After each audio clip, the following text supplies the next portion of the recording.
Make up your mind. What is the real story on Matt Shaw? And break up the Cubs. They still have not lost a cactus play game. We're here on the Setup Man right now.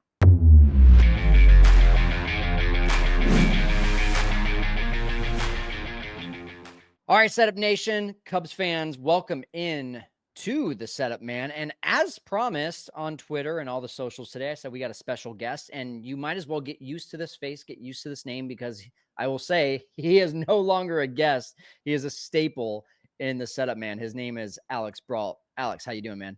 I'm doing good. Thank you for inviting me into the Setup Man universe. It's a pleasure to be here. Awesome. Well, I want to just give everyone a chance to, first of all, know who you are, what your role is with our crew. And then second of all, of course, let you give a little bit of information about yourself. And one thing that's probably just going to rub people the wrong way, and that is who your football team is. But we'll get to that in a second. But excited to not just have to look at a camera and speak to myself on these. You're going to be not only a regular co-host at least once a week with me, but when the season starts, we're going to be doing some fun stuff, which we're going to talk about here in a second. And then guys, just so in case you're wondering, you can see if you're watching on the YouTube channel down below, all of our talking points today. Matt Shaw, today's game for the Cubs in spring training, and we're going to talk about the fifth starter as well. But before we get into that, Alex, why don't you tell people how you became a Cubs fan and how you're excited to be a part of the Setup Man? As you said, universe, I'm going to call it Setup Nation. Setup Nation works too.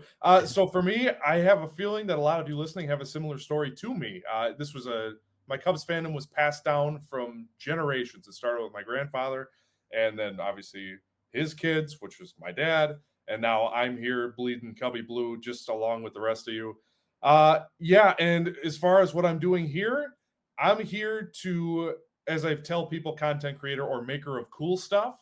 And as well as, I think we can announce it right now, I will be heading up the Setup Man post-game show. This is a show that will be after the game that you, the fans, will have an opportunity to call in like old-fashioned sports radio. And you can talk about whatever you want. If you want to call in and just do a Harry Carey impression, feel free. Let's do it. But it's essentially a post-game show made for you, but it is by you. You guys are the engine of this whole operation. Obviously, the Setup Man, Kyle, back me up if I'm saying something wrong. You guys are the engine of this whole thing. So why not have a show for the fans, by the fans like this? You will call in. Your face will be on YouTube, the bright lights of YouTube. And yeah, it's going to be so much fun. I can't wait. Other than I can't wait for the season to start. It's going to be so much fun interacting with Setup Man Nation and the rest of the Cubs community. I can't wait either, man. And what I got to tell everyone is you've been doing this on our Facebook group, our private Facebook group, for a bit now, and just been killing it. And the feedback has been really fun. And that was one thing that we wanted to see was there are plenty of, I'm not even talking about just Cubs, but plenty of shows out there where people get on like yourself, like me, and we just react. And people want to hear the reactions, and we're still going to be doing those things. So you get to hear our takes. I'm going to be part of this. Alex is going to be part of this. We're going to have a few other people that are part of our Setup Men crew to be a part of this. But really, what does it matter what we think if we don't know what you guys think, if we don't know what the fans think? And that's where we're excited to give you guys a platform to either celebrate, to completely rant and destroy if you want to talk crap about whatever. You want to talk crap about Craig Counsell's decision to go to the bullpen, to go to the bench with the wrong guy. You want to talk crap about whoever in the organization, you can do that too. And then like Alex said, if you just want to come on and have fun and poke fun at some things that happen in the game, we're going to have a good time. But yeah, Alex, I'm excited, man. And I do want to give a little bit more context on who you are, because some people may have already seen this. But I just want people to know that this was created by you. The Setup Man presents Real Fans of Wrigley. Real fans of Wrigley. Today, we salute you, fan who catches a foul ball with their beer. Catching foul balls in your beer cup. Okay, that is Alex's voice, both speaking and singing. And if you want to watch the entire thing, go to TikTok, go to our Twitter, go to our Instagram, go to the YouTube Shorts, whatever you want to. Phenomenal. Phenomenal. Thank you. That is art. More of those to come. All right. Hey, let's get into it. Matt Shaw, earlier today, Bruce Levine tweeted out basically that Matt Shaw is probably going to start playing in games here soon. And my first question was just like, wait, Bruce yesterday on Wednesday said that there's no way he's going to Japan. That's what he said when he was on 670 of the score. And then less than 24 hours later, he's like, oh, by the way, he's going to be playing in some games in the next couple of days. And if you do the math, like that's more than at least 11, 12 games that Matt Shaw can get into before you start the season in Tokyo. I don't know, Alex. I mean, that feels to me like he could make it to Tokyo, right? Absolutely. As of yesterday, it was like, oh, all right, he's not going to make it. Makes sense because anytime the Cubs say player X is injured, it typically is a little longer than we think, especially with a batter and obliques. That is such a tricky thing. What was that, 2 years ago? Or even last year, Seiya Suzuki was out almost 6 weeks, twice with an oblique injury. Yeah. So it's not surprising that obliques, he's a little delayed. But also what I had to keep reminding myself, we have not turned the calendar to March yet. It is only February 27th. The Tokyo games don't even start till March 18th. That's a lot of time and a lot of ABs that he can get in the meantime. And he's already doing field work. He's been doing that. He's been in the cage this week, according to Craig Counsell. So he's doing stuff. But the fact that we ruled him out and we're like, oh, on March or February 26th seemed a bit premature in the moment. But then again, with these injuries, you just never know, especially with hitters. So a lot of people on X were like, well, I don't want to push him. I would rather he be ready and completely set. Where do you stand on that? Do you think if he's playing in games, then it's really considered quote unquote pushing? If he's ready and feels comfortable and the doctors clear him and all that stuff, if he's playing in games, why can't he play against the Dodgers in Tokyo? Is my general stance. If you're healthy enough to not practice, because even like in football and stuff, well, player X practice, but he's still dealing with whatever. That's a little different. But in baseball, especially with how much torque and how much you use your midsection with an oblique, if they clear him, think he's healthy enough, absolutely. And the reports today were that he's playing with no restrictions or hesitation. So if that's the case, then really just, all right, young man, go get the job. Yeah, I mean, what you mentioned earlier, Seiya Suzuki. So it was in 23 that he had the oblique during spring training. And then in 24, right, it happened. I think it was in the Seattle series this last year when he was running to first base and kind of came up a little bit lame. And that was another opposite side, by the way. I think it was left side in spring training 23, and then it was right side. I might have those reversed, but it was not a reoccurring issue. And you had Jameson Tyone this last year. And then I think like my first intuition, and then of course Javier Assad is also dealing with an oblique. So my first intuition was when they said, oh yeah, Matt Shaw is day to day with I can't remember the term. It wasn't a mild strain. It was some sort of like slight or something like that. It wasn't minor. They made it seem like, minor. Oh, whatever. He just like pulled it a little bit. Not a big deal. Yeah. And then I saw Matt at spring training twice. And by all accounts, he was just like, I mean, it felt to me, he didn't say this, but it felt to me like, okay, if like they told me to get on the field tomorrow, I'd be ready. And so it feels like the organization is taking it easy, which I appreciate for sure. I just, if he's going to start playing in games tomorrow or it was Saturday or Sunday, I think is what the idea was. If he's going to play in those and then he passes those tests and he's playing, call it 3 out of 4 games and everything's good and he looks like his timing is on in the field and at the plate, I don't really think that's pushing it to the season at that point. It's just let's just get him there. So I mean, I think I want to just see what he does over the next week is kind of where I'm at, and how often they're actually going to put him in games, or if they just send him into simulated games. That's the other question too. For sure, and I get it. Like you don't want to push this young prospect who, regardless of where he starts the season, will be a massive part of this team. As of yesterday, I'm like, oh boy, is he going to start on the IL? Is he going to start in Iowa? But if he's playing, then let's go. I do worry a little bit about the fact that we are relying on so much who's never stepped into the batter's box at Wrigley Field or any other major league stadium. It does feel like we're doing a little bit of a savior thing because the Cubs are a bat short. They made that clear by going after Alex Bregman this late in the offseason. Yeah. Obviously, they didn't get him. So it's like, all right, well, we got this kid who's awesome, and everyone has high expectations. I'm thrilled that he will most likely be our starting third baseman throughout the season. But I do worry a little bit that the pressure and expectations from us, the fans, and us in doing podcasts and media, I do wonder if it's a little out of control. And especially, I looked up some numbers. He's typically a slow starter. His on-base percentage in April, May is like 400, which is pretty good, obviously. But his batting averages throughout his career are 237 in April and 228 in May.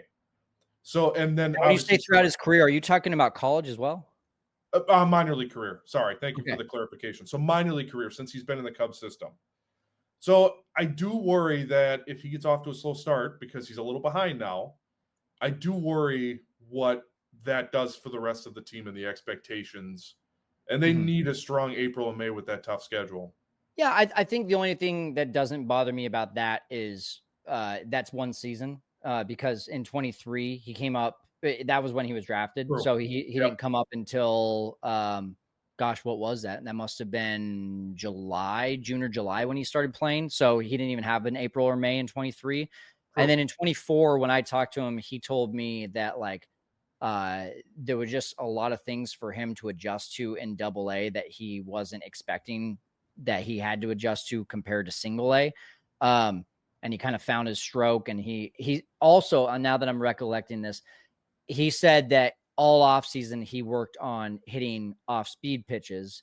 And then basically they figured that out early on and they were just pumping him with fastballs. And because he was so ready for off speed pitches, he wasn't ready for the fastball.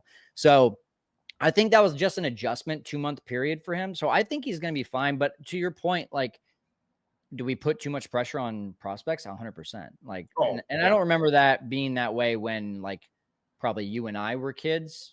I think you have social media and you have all these minor league experts and all the projections and all the metrics now, all those things combined lead to these guys being looked at as saviors. I do really like the fact that they got Justin Turner, not as a backup, but as a mentor. Like, I think he's going to be huge for a guy like Matt Shaw, someone who played third base his entire career and is on the tail end of his career. And you heard him probably today during the game where he's just like, you know, if guys come up to me and they ask questions, I'm going to pour into them. So I really hope Matt Shaw does that. I know Nico Horner already said that he was going to do that. So we'll see. But either way, if Matt Shaw is there, we know that Nico Horner is not going to be there in Japan. I heard this question earlier today. Matt Shaw is the third baseman. Like, let's just put that to an end right now. He's not a second baseman. He has not gotten second base reps. A lot of people want to put him over at second base. I've seen other people say, oh, go ahead and put Michael Busch over at second base, and then you can get Justin Turner at first base. That's not happening. It's not happening. Matt Shaw is going to be at third base. Justin Turner is going to maybe get a start against a lefty, but mainly is going to be coming off the bench. Michael Busch is going to be at first. Dansby Swanson is going to be at short. And then it's probably going to be John Birdie is going to be your first guy at second base. Yeah. You feel the same way? Yeah. Brujan, the Vidal Brujan experience hasn't really enthralled me. And, you know, you go down the line now. He keeps talking to Sammy Sosa. He might. That's true. If Sammy can be in his hip pocket and he hits home runs all the time, then I will be in on Vidal Brujan. But other than Brujan and Birdie, now we're talking about minor league guys who might not be ready, like James Triantos outside of that. So, yeah, I think it's going to be Birdie opening day. And then if Shaw's ready to go, then Shaw will be at third base. And I don't really see if everyone's healthy and ready to roll, I don't see any other way. Let's transition to the game today. The Cubs, after winning their first 6 spring training games, now have had back-to-back ties, both of those games 4-4. Now today, they were 1 strike away from becoming 7-0-1 in spring training, but Brooks Kriske hung a 1-2 curveball, and it was parked for a 2-run home run to tie the game. I mean, honestly, though, this is fun. Yeah. I'm having fun watching spring training, and I can't believe I'm saying that. But you know what's also really fun for me right now, man, is in the later innings, you're now seeing guys that you're like, well, these are going to be guys soon. Like Christian Franklin, who you and I both realized is a Christopher Morel lookalike. Like, go rewatch that at bat in the 9th inning today. I was like, oh, did they reacquire Christopher Morel? Then you got James Triantos in there. You got Jonathan Long hit a go-ahead 2-run double, and he's a guy that I would be expecting to probably even see here in the early goings, potentially, if you need a first base right-handed bat, if Justin Turner gets hurt or something to that effect. So there's a lot of guys that right now it's fun watching inning 1 through inning 9. You're not like getting to inning 5 and just being like, I don't know any of these guys, so I'm gonna turn it off. Yeah, for sure. And I think for me, especially since, and we just talked about prospects and how we're all excited for these young guys, like the Matt Mervises, the Caleb Killians, when that was a thing, like when you see these young guys come through, it's like, oh, hey, I'll stop whatever I'm doing. Oh, Triantos is up. Let's see. Just to even get used to like, oh, that's how his batting stance looks. Or, oh, yeah, that's what they're talking about when it comes to he's got a great glove. They're just little things with these prospects because obviously y'all are watching the Chicago Cubs. Unless you're a real diehard sicko, I don't know that you're tuning in a lot to Myrtle Beach or even AAA Iowa. So for the fans, I think it's a great experience to watch these young guys and be like, oh, that's the future. Because, I mean, we're not talking finances here, but there's a real chance there's going to be a lot of young guys leading the way here after next year. There could be a lot of roster turnover. Now, when you say sickos, you mean that in a good way, right? Well, of course. I'm one of those sickos. I'm just not watching Myrtle Beach. Oh, man. No, another reason why I think we put so much emphasis on prospects these days is because now you can actually go watch those on MILB.com, which is just wild. I think a couple things that stood out for me in today's game that I want to talk about. First of all, right out of the gates, I don't know if you saw, Dansby made a couple really nice plays. Yes. And that's good you see the starting lineup, right? And you see all the like, okay, this is at least 6 to 7 of the guys that I expect to see on opening day. So you can see Craig Counsell is already kind of getting to this place of like, hey, you know, yes, our first game is March 18th, which is close to 20 days away. However, we're going to be heading out to Japan in 2 weeks. So it's time to start ramping up these guys. So that's fun seeing that. And then the other side is when you start to see those guys really putting in the full effort as if it's a regular season game. Dansby had a couple of really nice plays. Kyle Tucker tried to throw a guy out at third base. He kind of botched a little bit, but you can see the efforts there. What do you think about Kyle Tucker so far? The biggest thing, and I know I talked to you about this off air too, he looks so comfortable. Not that none of their other guys do, but just to have, it's a presence. When he's in the batter's box, it's like, oh, this is a dude, not just a dude. There's a difference. This is a dude. He strikes fear into the heart of the other team. You have to game plan for this guy. The Cubs really haven't had that since, if you want to call it end of 23 Bellinger. They really haven't had that striker, I guess. The one that you comes to the plate and you're like, oh, God, this guy. Where you kind of like, oh, if you're the other team, you're like, well, we might be screwed here. But just that overall presence, not only is that really going to affect the guys on and off the field, I think for that lineup, yes, I think they're still a bat short, but for the lineup that they have right now, you can just tell it makes a world of difference. And even his swings where he's not putting the ball in play, like you just see the damage that bat can do. Some of the balls being fouled straight back. He did strike out once today, but JD even alluded to it. Like one of the balls that he hit really well with the wind blowing in probably held it in. Yeah, I've been very excited. It's just a good, solid approach too. I think it was yesterday he had 3 walks in all 3 at bats, and you love seeing that too. I think there's a urge to want to get outside of the game that you play when you know the games don't mean anything, and you might swing at the pitches that are close, and you can just tell he's like he's kind of in game mode all the time, and that's exciting. Did you watch Ryan Presley's outing?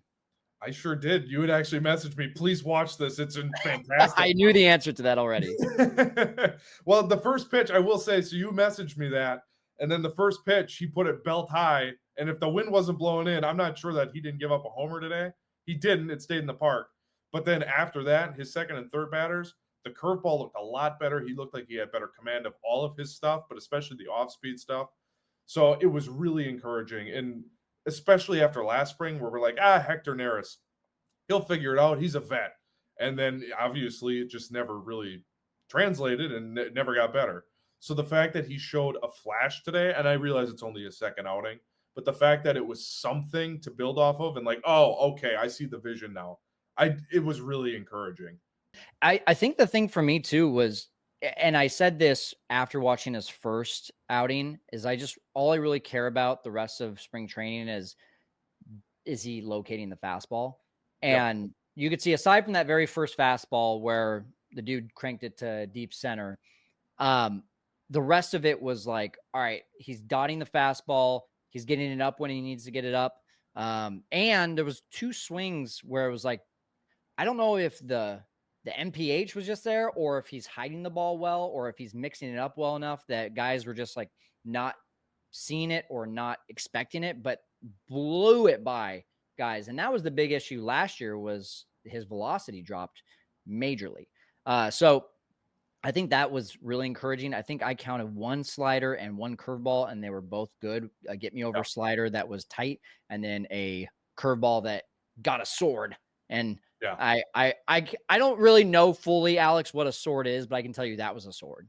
Oh yeah, for sure. That's a textbook definition. And that, honestly, after his first outing, I was like, oh boy, here we go again with not having a closer.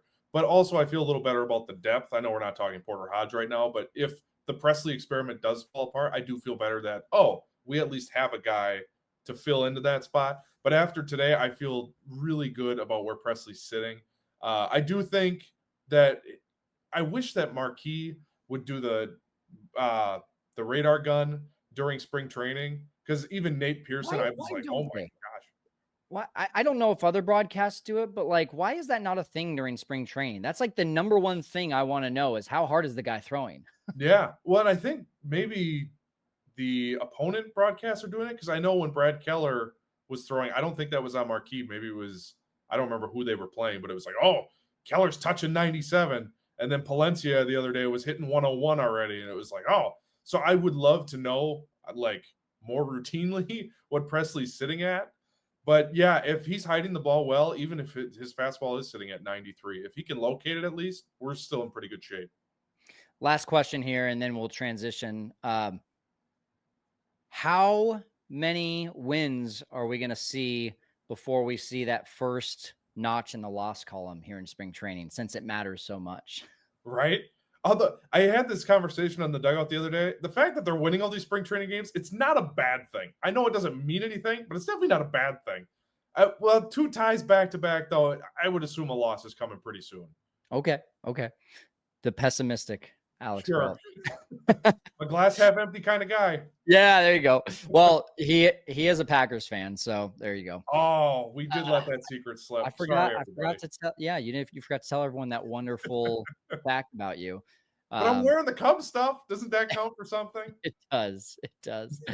All right, let's transition. You mentioned Brad Keller. Let's go ahead and stay on that for a second. I believe Brad Keller is being considered as a 5th/6th starter because, like, again, I continue to believe that the Cubs are not looking at a 1 through 5. They're looking at a 1 through 3 and then figuring out how to get that extra however many innings from a 4, 5, and 6 in some sort of combination throughout the year, because they just assume that most of those guys are either going to be dealing with stuff or they're going to need some extra rest. So I think Brad Keller is getting a serious look at that.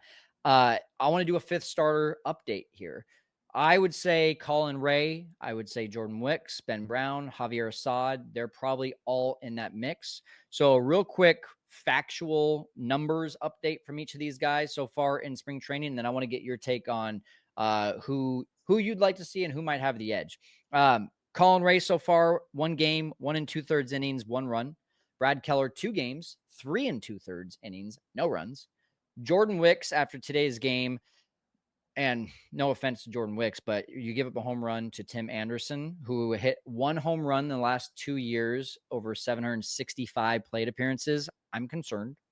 The reddest of red flags. While the wind is blowing in, I'm concerned. Ben Brown, 1 run or 1 game, It was he actually looked really good. He just gave up a 2-run home run, so that ERA is at 9.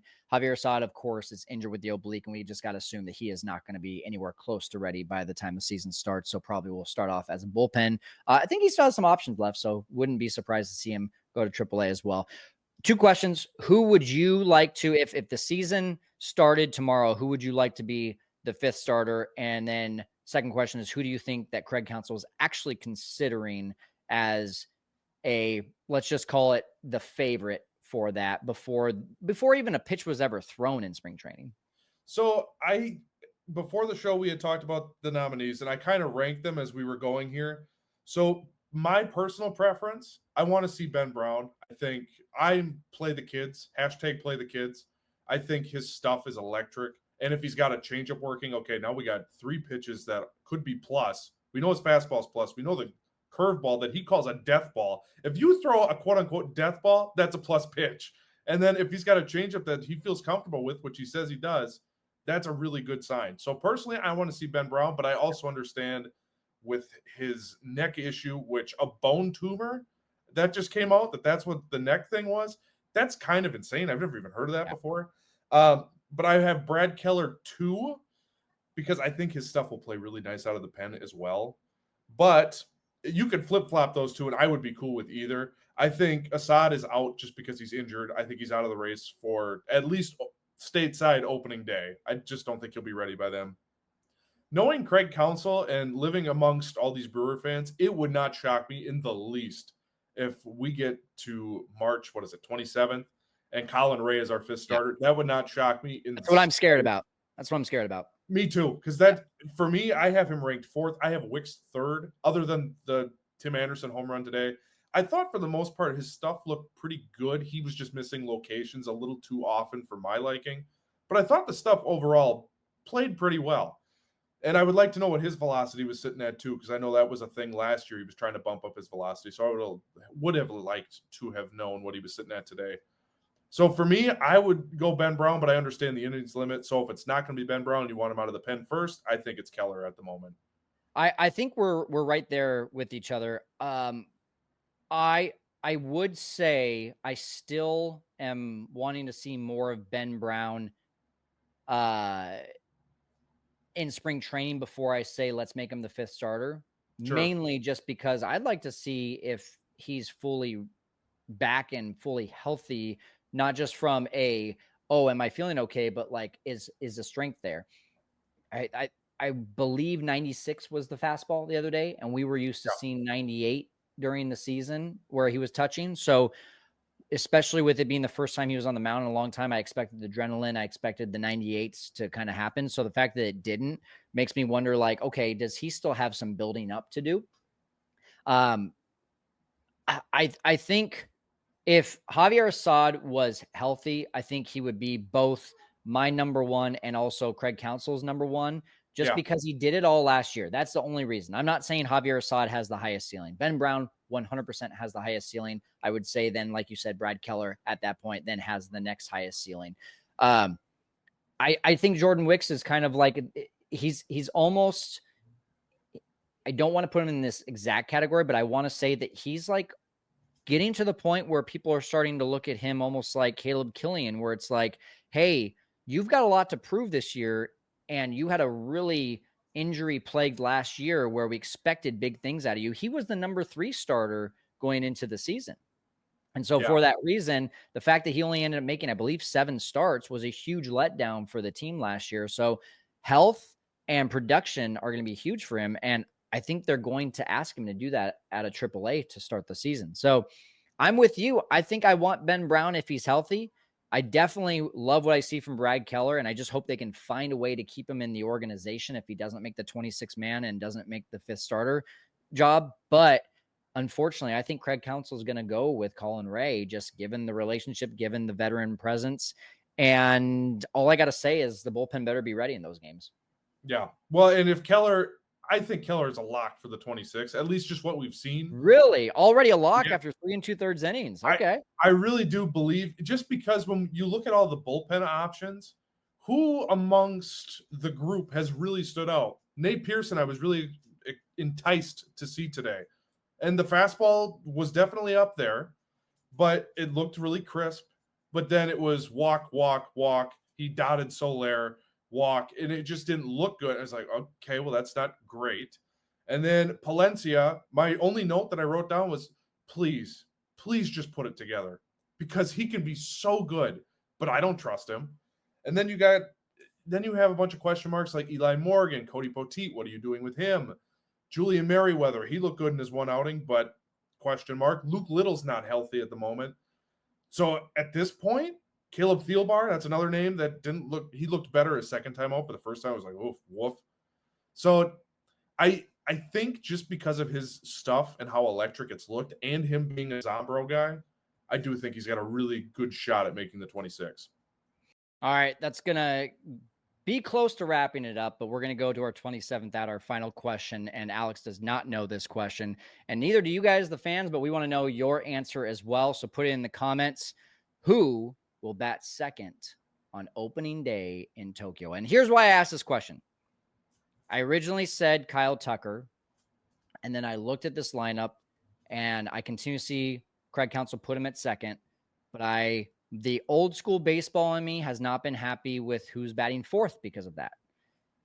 But then you put Kyle Tucker at third, and then I'm not happy with who's batting second because Nico is not healthy. He's probably the only guy that I would say I would be okay with batting second. But this is my old school baseball. Like, okay, your number 2 hitter needs to be a contact guy. He needs to be able to go to the right side.